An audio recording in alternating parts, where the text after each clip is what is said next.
இந்த எபிசோடில் நம்ம இயக்குனர் ராஜ்குமார் பெரியசாமி இயக்கத்தில் வெளிவர இருக்கிற அமரன் படத்துடைய அப்டேட் பற்றி பார்க்க போகிறோம்.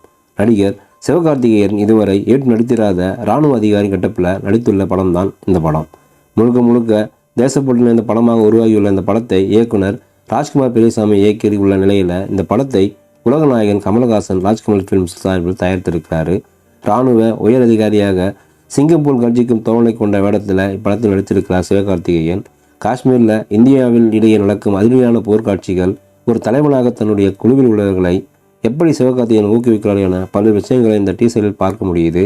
அதேபோல் அச்சமில்லை அச்சமில்லை அச்சம் என்பதில்லை என பாரதியார் பாடலை பாடிக்கொண்டு இராணுவ வீரர்கள் வண்டியில் செல்வது, சிவகார்த்திகேயன் யார் முகத்தை மறைக்கக்கூடாது, இதுதான் இந்திய ஆர்மி முகம் என எதிர்க்கு காட்டுங்கள் என்று கூறுவது படம் மீதான ஆவலை தூண்டுது.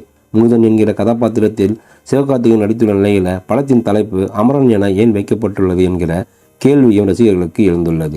இந்த ட்ரீசர் சில நிமிடங்களிலேயே யூடியூப்பில் ட்ரெண்டில் உள்ளது. இந்த படத்திற்கு ஜிவி பிரகாஷ் இசையமைக்க சிஎச் சாய் ஒளிப்பதிவு செய்திருக்கிறாரு. ஆர் கலைவாணியின் படத்திற்கு படத்தொகுப்பு செய்திருக்காரு. இந்த படத்தில் சிவகார்த்திகேயனுக்கு ஜோடியாக சாய் பல்லவி நடித்துள்ளது குறிப்பிடத்தக்கது.